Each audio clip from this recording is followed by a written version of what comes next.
Hello, my channel mammals. I'm working on another biscuit now.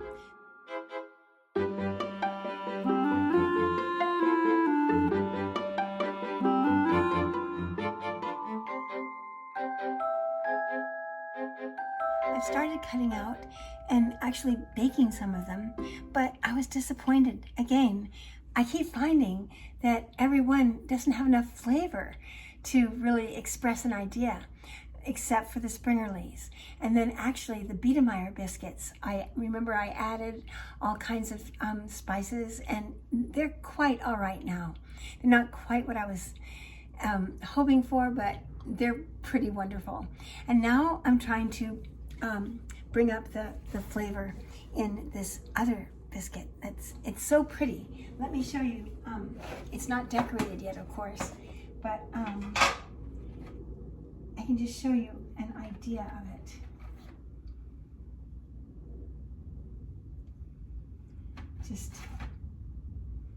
I've made a lot of them, but they just taste, well, they taste like a little butter cookie, I guess, but they were supposed to be,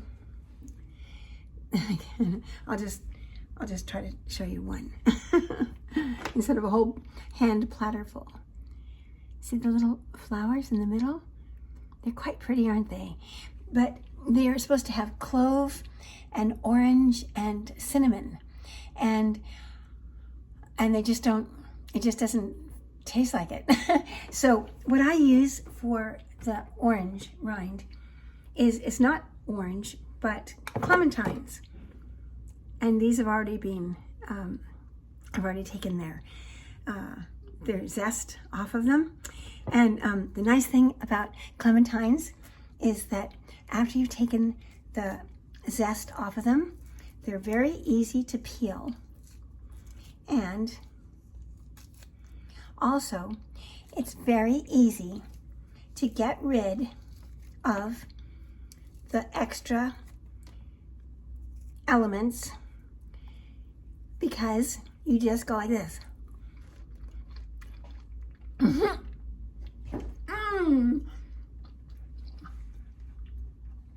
And it's all gone. And then you just move on to the next one. If it's an orange, it's a big ordeal. Peeling it is lots of work. And also, I don't find that the zest is quite as rich in color. And I think little tiny flecks of orange in those biscuits will be so pretty. And then instead of using, I did use some cinnamon and some clove powder, but I think that the essence is better because it's stronger and it's also not so obvious, because I like the idea of these little cookies being just precious for decorating. I'm going to decorate the flowers in the middle and the border around the outside. Won't that be pretty? So, a lot of work. But worth it, because it's for our patrons, which are keeping us going. I'm so grateful. So here, this is my essence container, an old icebox container. Oh, it smells divine. Okay, so this one is, oh, clove, just what I needed. Clove, and that's peppermint. Cinnamon. Here's cinnamon. Ready? So I'll add some of those, and I'm just going to re-knead it into the dough. So I never show you how to mix the dough in most cases, because you know, all Americans know how to make cookies, and I'll be giving you the recipe, so you'll have everything you need. And it just makes a lot of racket. So the best thing is just to do the fun parts with you, don't you think? I think.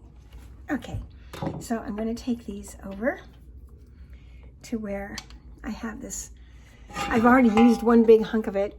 And if you should get a cookie that has that, from the original batch, it won't be as distinct a flavor, but I'm sure it'll be fine. Oh, by the way, here is the the mold. Do you see it? The flowers in the middle, and then it just tucks in and out of this little form, just like the other one I showed you for the Biedermeier biscuits.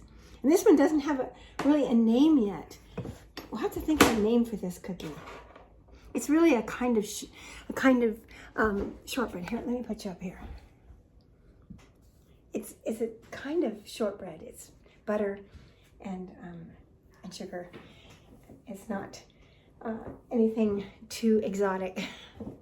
So, okay. So this part, I don't think it's going to be very interesting. It's just wedging in the zest and these little oils, and then we'll start cutting, and that will be fun to visit for a minute. Let me see if I can get you so you can see what we're doing down here. There we are. Yeah, it's pretty simple, just popping out these biscuits with this little special pusher, and then what I do is fill the cookie sheet and over the parchment, put parchment down, and I leave the parchment for the whole baking process. See, there's one, comes right. A little bit difficult to see, but there you go. It's all right there. I use the parchment the whole time. I made hundreds of cookies, of the Biedermeier cookies, and I used one piece of parchment. And it just gets saturated with the butter, and it just works perfectly. So I just keep using it. And I would have kept using it for these, except that we had to go away last weekend to go upstate to work, and I didn't want it to be staying just out in the open all that time. So I started fresh with this one.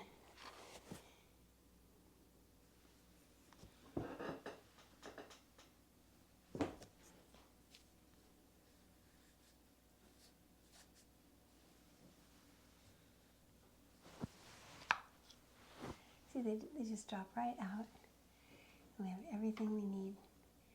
And then into the freezer. And whilst they're in the freezer, I turn on the oven. And once they're frozen, they just go right into the oven and bake very quickly, actually. It doesn't take long at all for them to be just right. It's the decorating that takes the time and the making of the dough until you get it just right. And I think this dough is going to taste much more exciting now that I've added so much more to it. There we go. Here. I'm just going to show you what they look like when they're starting to get... See? Aren't they beautiful? I love these shapes. All right, so I'll keep working on this. Once it's filled, I'll put it in the freezer. And here's the one that's already in here. See, these are ready to go. But I haven't turned on the oven yet. But see, they're stiff as a board. Ready to go into the oven. But the oven has to be hot. So we'll start with that, and I'll come back and finish these off, and they'll trade places.